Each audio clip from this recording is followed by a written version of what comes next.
কবিতাৰ শিৰোনাম অভিজ্ঞান একাডেমী এৰাৰ বেদনা। কবি অংকিতা কলিতা। পাঠ ৰঘু দিচাং। লগ পাইছিলোঁ তহঁতক আমাৰ এই অভিজ্ঞান একাডেমী। নাযাবি দেই পাহৰি তহঁতৰ বন্ধুৰ ভিতৰত এজনী আছিলোঁ বুলি। বিদায় পৰতো হাতত একলম তুলি ল'লোঁ তহঁতলৈ বুলি। মনত পৰেও সেই PhD একাউণ্টেঞ্চি ছাৰৰ কথা। একাউণ্টেঞ্চিৰ প্ৰতিটো জাৰ্নেলৰ মাজে মাজে মোৰ তহঁতলৈ অগাধ ভাল পোৱা। অ' জুৰি, অ' তৃষ্ণা,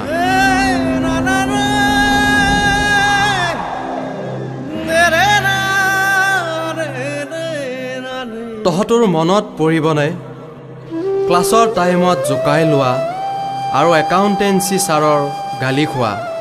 তহঁত তিনিও একেলগে নবহিবি, বাদ দেও, তহঁতে পাহৰি নাযাবি দেই। নাভাবিবি কাকো মই পাহৰা বুলি। কম্পিউটাৰ ক্লাছৰ আমি দুয়োৱে আছিলোঁ প্ৰথম লগৰী। বিদায়ৰ মুহূৰ্তই যেন মোক বৰকৈ কন্দুৱাই অ'। ৰুনুমী মেমৰ মাইনাৰ হিয়া ভৰা কান্দোন দেখি মোৰ বুকুখন বৰকৈ বিষায় অ'। তাইৰ এটা এটা কথা মোৰ মনত দকৈ সোমাই থাকিব। বিদায় পৰত মধুজুৰি তলৈ থাকিল কান্দোনেৰে হিয়া ভৰা অযুত মৰম, অযুত মৰম, অযুত মৰম। বিদায়।